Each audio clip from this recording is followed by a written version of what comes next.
Welcome to part 18 of this series, the Roman Empire and the Holy Land.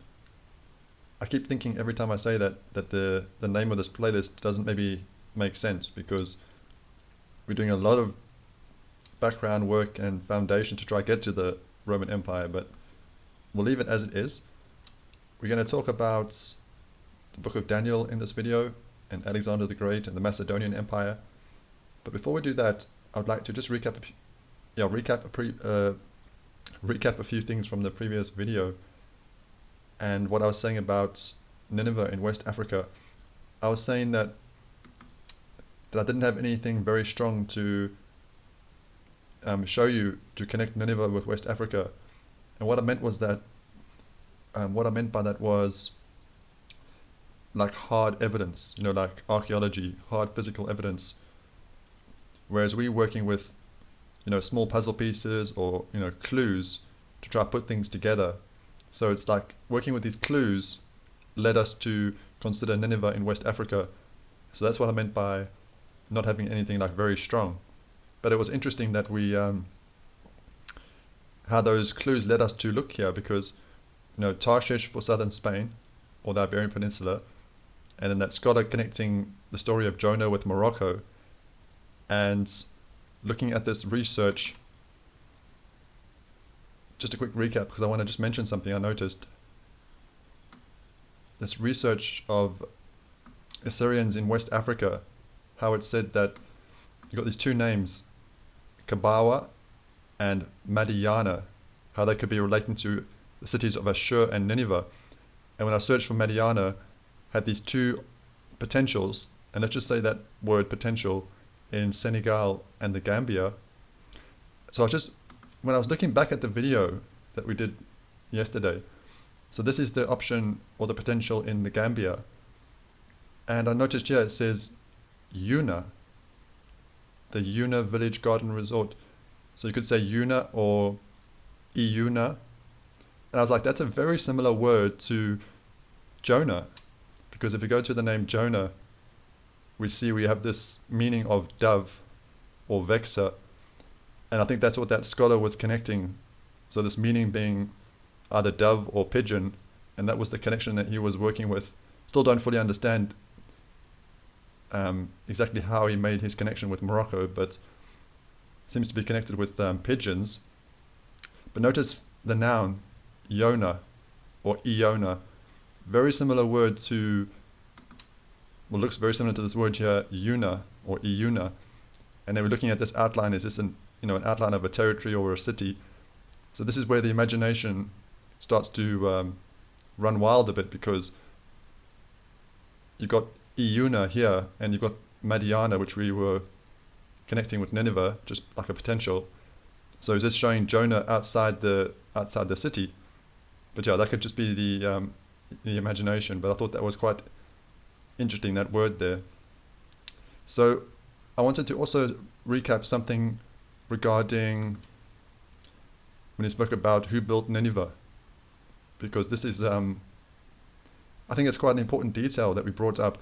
If we go to that the verses again from Genesis 10, who built Nineveh?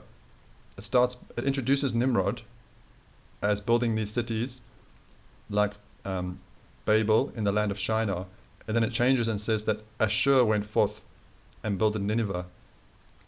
And in the previous video I connected Nimrod with Asshur.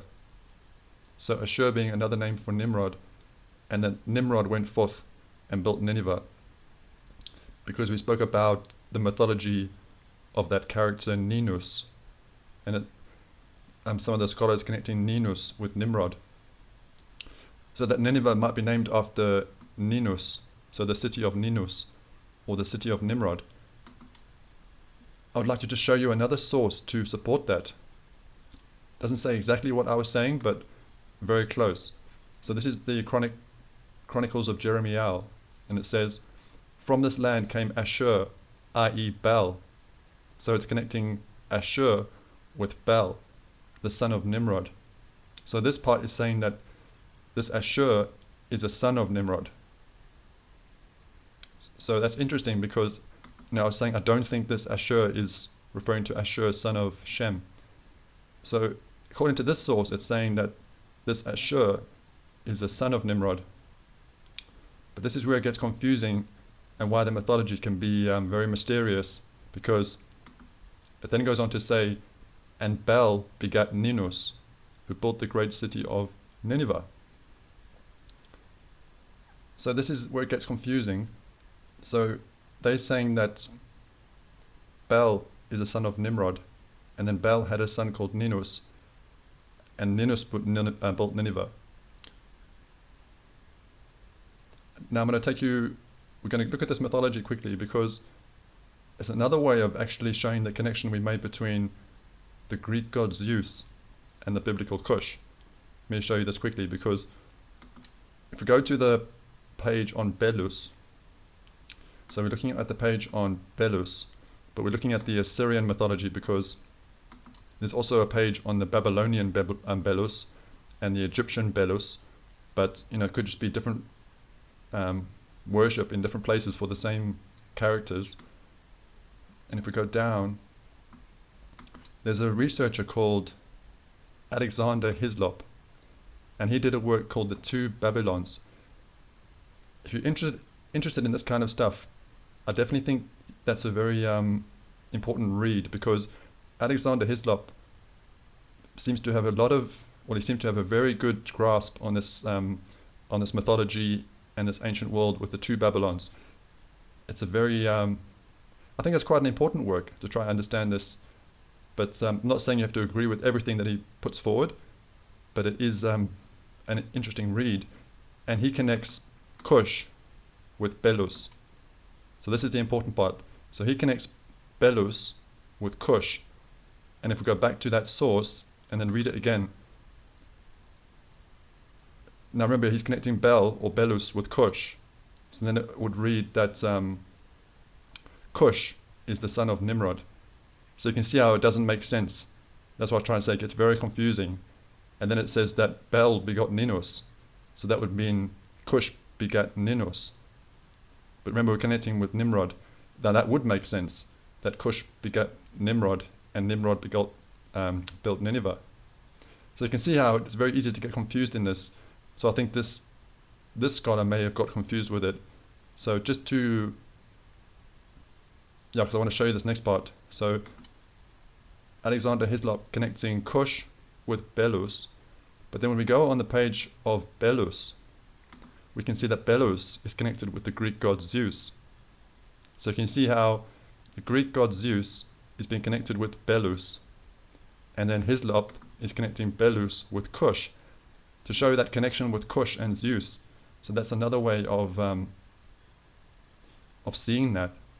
So I know that may have been a little bit confusing, because it's it takes a little bit of time to get your head around it, but I think what I was saying is actually what that source is trying to say.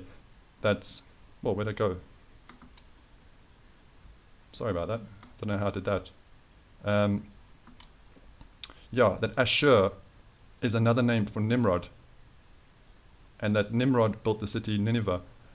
And I think that's what the source is actually getting at, that Ninus or Nimrod built Nineveh, but just getting confused with the genealogy, because it can be very mysterious and easily to get lost in it. So I thought that was interesting. Okay, where are we at with our study? This is just going to be a quick little recap to kind of get an idea of where we are, and this might be nice for the new people to understand the playlist. So we'll just go back a little bit to see what we've done and where we are with this, because there have been some big gaps where we haven't done any videos for a while. So we're speaking about the importance of Spain, the Iberian Peninsula, to the Hittites, the rivalry between the Hittites and Egypt. Part 10 was interesting. We tried to speak about these ancient empires and how they followed one after the other. Then we started to introduce the Persian Empire in part 11. We continued with the Persian Empire in part 12.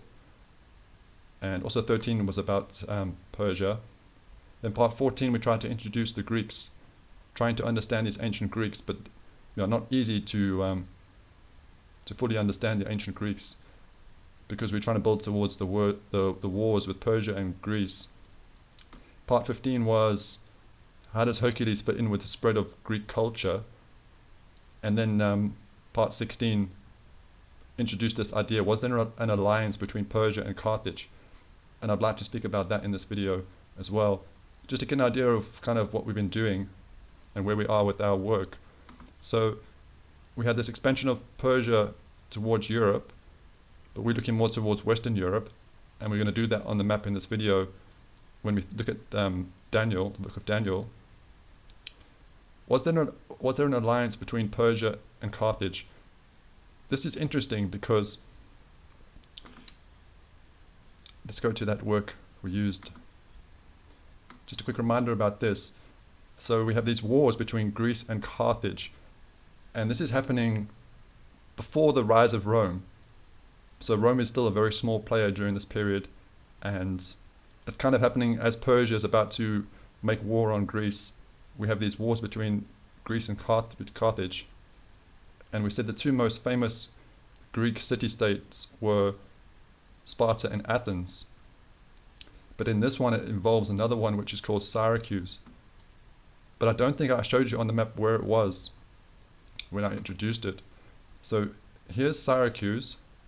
So it's on the island called Sicily. And if you're new to the geography, Sicily is this island here by the boot of Italy. So it looks like a shoe or a boot, the bottom part of Italy. So when I was younger, that's how they taught us to remember, where Italy is. It looks like a shoe. Okay. Let's go back. So Syracuse was the Greek city-state with this war with Carthage. And just quickly, in case you're not sure about the geography, maybe you're new to it, Carthage is in this region here, in the country we know as Tunisia. Okay, so what we didn't try to study all this history of these wars. We just read one part out, this part here. Carthage may have also chosen this time to attack because a Persian fleet attacked mainland Greece in the same year. But we said how this has been disputed. But this was interesting because if there was an alliance between Persia and Carthage, it could help us try and understand this, maybe this geography and these maps and this picture, because if we think about the maps we've been presented with Persia in the east, and we've got Carthage here in Africa, how would that alliance have worked? Does it make sense? And it just looks like with our picture, this alliance could actually really make sense. So that's why it caught my eye. But then, it's been disputed. Is there any evidence we can find to support this? And I want to show you this new source that I came across. Very interesting. It's a historian called Diodorus Siculus. And let's read this part out. It could be quite important. It says, and Xerxes, so that's the Persian king, being won over by him and desiring to drive all the Greeks from their homes, sent an embassy to the Carthaginians to urge them to join him in the undertaking, and closed an agreement with them to the effect that he would wage war upon the Greeks who lived in Greece, while the Carthaginians should at the same time gather great armaments and subdue those Greeks who lived in Sicily and Italy. So here we actually do have an historian saying that there was an alliance between the Persians and the Carthaginians to make war on Greece. So this is what we were looking for to support that. But I think we have to be fair that the way it's worded doesn't fully support our picture. If you think about how it's worded with, Persia going to make war with the Greeks in Greece, and the Carthaginians making war in Sicily and Italy, that doesn't quite fully support our picture. But it's still very interesting to have a source, showing that there could have been an alliance between Persia and Carthage. And I think it could be something that we have to try to think about. Does it make sense for this, the way we've got it on our picture? So maybe we'll keep speaking about that as we go forward. So that was very interesting source. Okay, so yeah, like I've said, we're not trying to become experts in the history. We're kind of speaking very generally about the history. So we're just going to say quite generally that Persia fails to conquer Greece. These plans that they make with Carthage, if that was true, that source, it fails. But while they're trying to conquer Greece, something important happens. In 480 BC, the Persian forces led by King Xerxes I burned down the city of Athens, as well as the Acropolis, in what is called the Persian destruction of Athens. So the Persians failed to fully conquer, let's say, Greece, or the Greek world. But while they're doing it, this event happens, and this creates a lot of hatred and animosity. And the Greeks are going to want to seek revenge for this, what they see is like a travesty, the destruction of their famous city. So that's now going to inspire the Greek world to unite, and they choose Alexander, to lead this mission of revenge to conquer the Persian Empire, just so we can kind of get an idea of where we are and what's kind of taking place. So we said we're going to speak more about Daniel and use the book of Daniel, and we're going to use the book of Daniel to try kind of speak about all these things we've introduced. Okay, so the book of Daniel.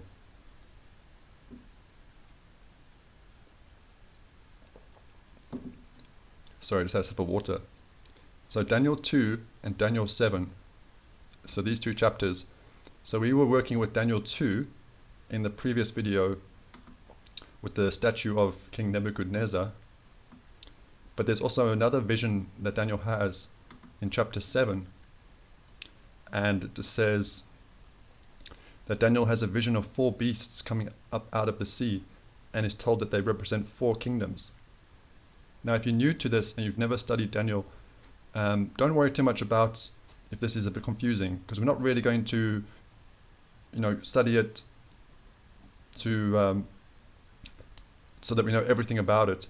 But it just seems, from the work of the scholars and the interpreters of this of these chapters, that they seem to be connected. That Daniel 7 seems to be connected with Daniel 2. That they're kind of describing the same thing. So Daniel 7 introduces these beasts. It tells us about a lion with eagle's wings. He sees a bear raised up on one side with 3 ribs between its teeth. He sees a beast like a leopard with 4 wings of a fowl and 4 heads. And then a 4th beast with large iron teeth and 10 horns. So yeah, this is quite interesting, because it seems like if we go back to this picture, so Daniel chapter 2, this vision was like describing the empires in terms of metals, different metals with this image of the man. But now this other vision is using beasts to describe these empires. So I think that's a very strong interpretation and work by different scholars, that they do seem to be, those 2 chapters seem to be working together,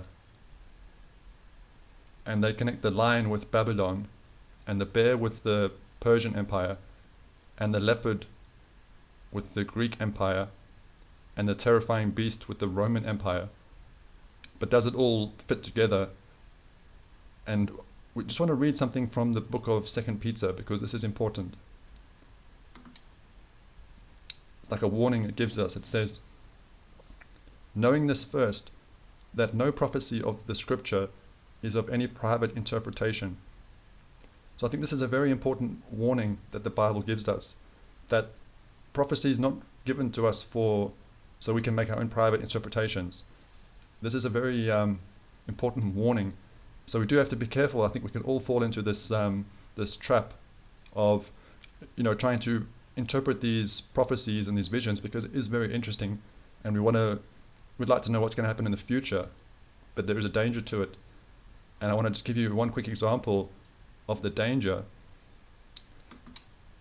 because when you make these, well, let's just read this. So you have something known as the Great Disappointment.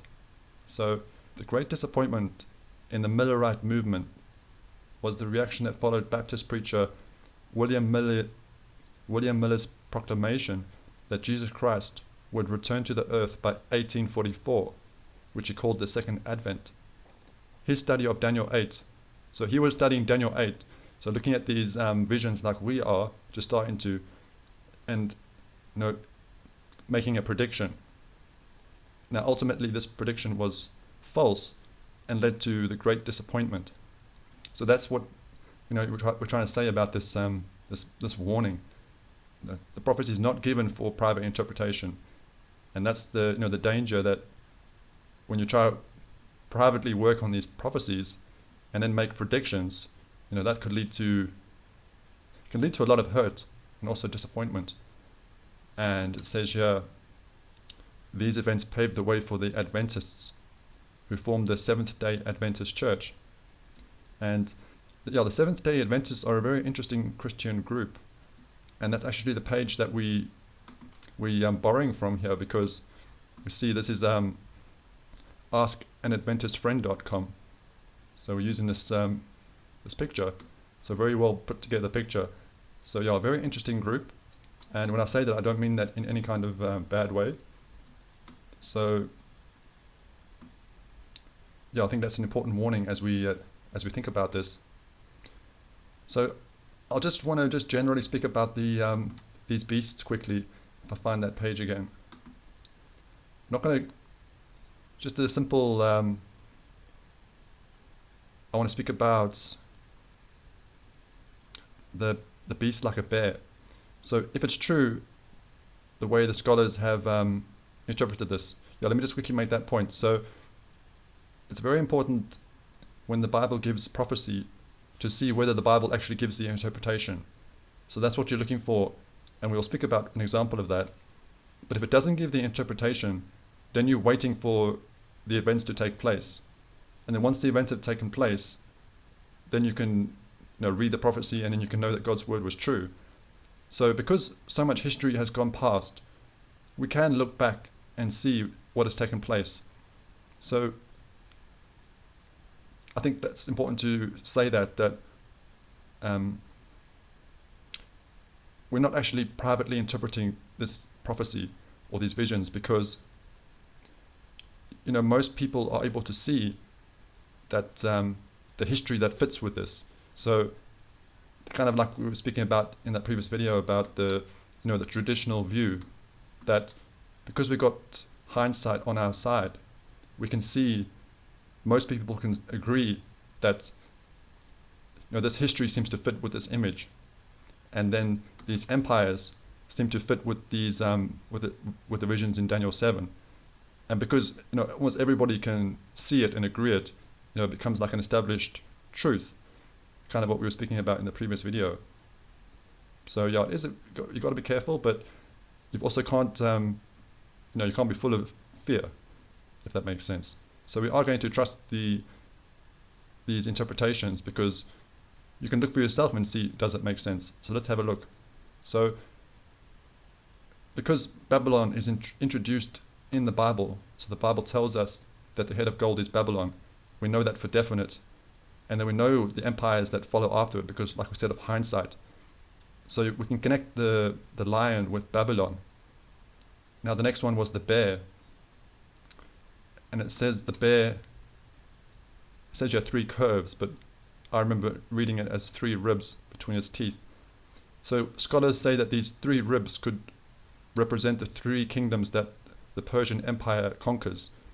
So I just want to try to show this on the map. So let's try just change this quickly, because I would like to expand this Persian Empire to kind of recap what we were speaking about. So we spoke about Asshur, Assyrians being in the land of Shinar. So if we just move Babylon to this region, and I'm not putting it there to be accurate, just to give us a general idea. So if we just quickly look at that again, not going to be easy to do this, but so the bear, which they're connecting with the Persian Empire, raised up on one side. So they're trying to explain this by thinking about how we have the Medes and the Persians, but we know the Persians became stronger than the Medes. So raised up on one side, trying to show that the Persians became greater than the Medes. So, raised up on one side, stronger on one side. And then the three ribs between its teeth, the three kingdoms that it's conquered. And then they say the three kingdoms could be, Babylon, Egypt, and Lud. So we were speaking about Persia expanding, conquering Babylon, conquering Egypt, and conquering Lud, just to try to show what we were speaking about, and also with those with these visions. So the bear, or Persia, expanding, and now we can see how we had Persia expanding towards Western Europe. So a different picture. And could there be an alliance with Carthage to attack the Greek world? And does this make sense? And it still needs to be, we still need to investigate it as we go forward. So does that make sense with the vision? So that's what we're trying to say. The Bible doesn't give us the interpretation for all of the prophecy, but that you have to obviously judge things for yourself. Does that make sense with the three ribs being three kingdoms, defeated by Persia? And then it speaks about a leopard with 4 wings of a fowl and 4 heads. So some of the scholars will say that this is trying to represent the speed of Alexander, with the leopard, because he conquered the Persian Empire in such a short time. And then the way it describes these 4 heads, we can see that, we'll speak about this just now, how we could see that this is accurate and the interpretation seems to be fair. But so that's kind of why they're connecting the leopard with the Greek Empire. So the speed of a leopard, so the speed of Alexander's conquests, and then these 4 heads could be representing the 4 generals in his army. So we'll speak about that. So that's where we kind of are with the series. We've expanded this Persian Empire. Now they failed to conquer Greece, and Alexander's going to be chosen to lead this conquest of the Persian Empire. So now we've got to try to see if we can explain the Macedonian Empire and how does Alexander conquer Persia, because it's going to conquer the whole Persian Empire. That's kind of where we are.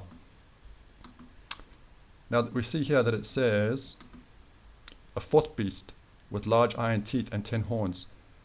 Now the 4th beast doesn't give us an animal or a beast in this Daniel vision, but the only thing we can link it together, we see it's got iron teeth, and we see the 4th kingdom here had legs of iron.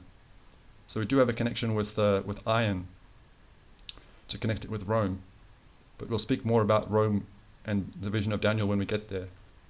So very interesting, and it's the next part that's kind of make it make sense with what we've done there. So that Daniel 8 also, another vision, Daniel 8, let's read this part. In chapter 8, Daniel sees a ram with 2 horns, destroyed by a he-goat with a single horn. The horn breaks and 4 horns appear, followed once again by the little horn. So I was going to say that again. If you're new to these prophecies and you haven't studied this, don't worry too much if you're not following along. But hopefully you'll kind of see what we're doing here. So we're going to introduce this one as well, because let's go to Daniel 8 and read this together. Okay, so this is important because this is an example where the Bible actually gives us the interpretation. So an angel is sent to Daniel to give him the interpretation. So that's what we're trying to say, that we have to look to see when the Bible gives the interpretation. And if it doesn't, then you're waiting for the events to take place. And once the events have taken place, everybody should be able to see, okay, that's happened the way the Bible said so. It shouldn't be up to us working in private, trying to work it out, if that makes sense now, because it should be obvious to everyone that, so let's just speak about that and you'll see what I mean if you're new to this. So the angel is now going to explain to Daniel, who the ram is and who is the rough goat in his vision. The ram which thou sawest having 2 horns are the kings of Media and Persia, and the rough goat is the king of Grecia, and the great horn that's between his eyes is the first king. Now that being broken, whereas 4 stood up for it, 4 kingdoms shall stand up out of the nation, but not in his power. So now in the time of Daniel, this wouldn't have made sense. And because it hasn't happened yet, how would you wouldn't be able to know the when it's fulfilled until it's happened. But because of that hindsight of history, and we know and see how it introduces Media and Persia now, so now we can be more confident that Media-Persia is following Babylon the way it's got it here. So it's introducing the Medes and the Persians, and then we know because of history who conquered the Medes and the Persians. So Alexander the Great, the Macedonian. So now we can see that it's speaking about Alexander. So it's not like we're privately interpreting it, because everybody knows, if they study this, that they know the history. So the he-goat, the rough he-goat, or the king of Grecia, is Alexander. He's the first king. And we know that because it goes on further, it's very accurate with the description, that now being broken, so when Alexander dies, four kingdoms shall stand up out of the nation, and that's the four generals that fight for his empire. And that's what links the scholars to think about the leopard. If we go back, so we can put that together. Notice how, so remember we're speaking about the third beast, so that would be the third part of this picture, so the Greek world. And notice that it had four heads. So is that showing, the four generals that are going to stand up and fight for Alexander's empire? So you can see that it does seem to make sense combining Daniel 2 and Daniel 7. And Daniel 8 is also obviously speaking about a similar history, or the same history. So that's where we are with this picture. We moving into this era of the Greek world, and Alexander conquering the Persian Empire. And I'd like to just speak a bit more about Babylon, because I was trying to give some ideas about this head of gold and the importance of Babylon, and that all these empires are actually connected to their head. So it's not a different statue with different empires, it's one image, and the importance of that, and the importance of Babylon. So if we're just going to look at where Alexander dies,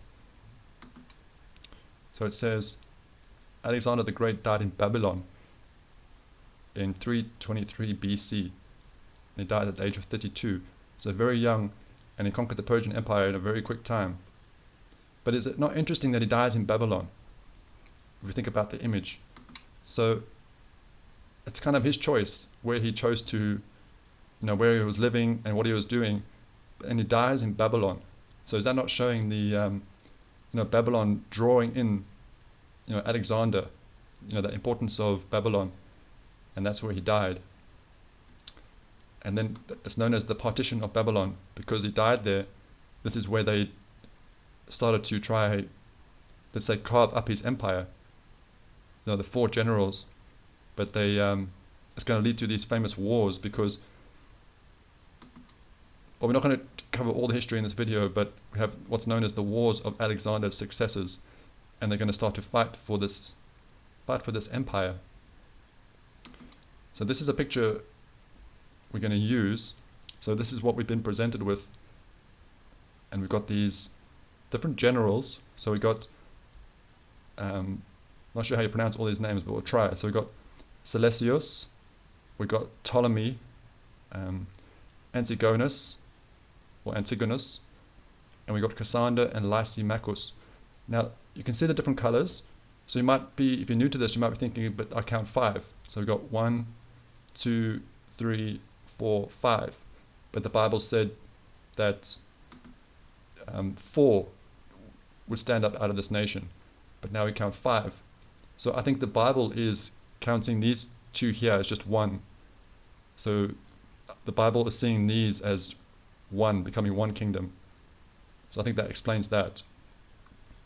So yeah, this is what we're going to have to try to work with now. Can we move on to this period of the history, and can we make the, or not make, maybe that's not the right word, but how does this part of the history and now these wars of the successors will it make sense with the picture, with what we're working with?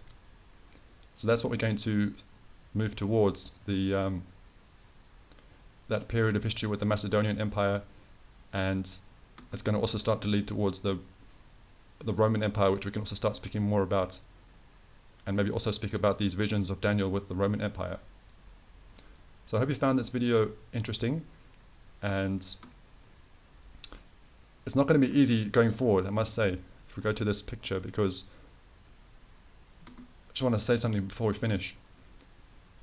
I made a video a while ago, speaking about like the size of the research project that, have I bitten off more than I can chew, because I was, when I made that video, I was kind of working on Macedon and Thrace, trying to research it, and I was just realizing how difficult and how big this project, was becoming. So we're actually moving into quite a difficult period now of, it's not going to be easy to continue and to see how this all plays out. But I kind of decided that I would like to try answer this question. If we go back to the top, what triggered this playlist? How does the Roman Empire fit with the Promised Land being Africa? I chose to do the series even though I knew that there's still puzzle pieces missing, important puzzle pieces missing, and that it would be difficult to make the playlist. So I knew it was going to be difficult, but I still decided to do it because I thought that it's a very important question, and also I can share where I'm at. I can share what I've been working on and the things that I've discovered, and share it to maybe inspire others to get involved and start researching, or maybe there could be other people with knowledge that they could share, and we can try work on it together. So that was kind of the idea behind it, that it's not, I know I'm not presenting like a finished article. There's probably going to be some mistakes and things that we need to change, and also that it's going to be difficult to try to do it, but hopefully it might inspire others to get involved, and others might look at this and they might take it and run with it, and it can go further. So that was the idea. So we're moving into quite a challenging part of the series, and I know one of the viewers was asking for information about Thrace, so we might speak about the Thracians and Thrace. Okay, so I think that'll be it for this video. I'll try to start planning the next one to see if we can start working on the wars of the successors and these different kingdoms. So that'll be very interesting. So thank you for watching this video, and we'll see you in the next one.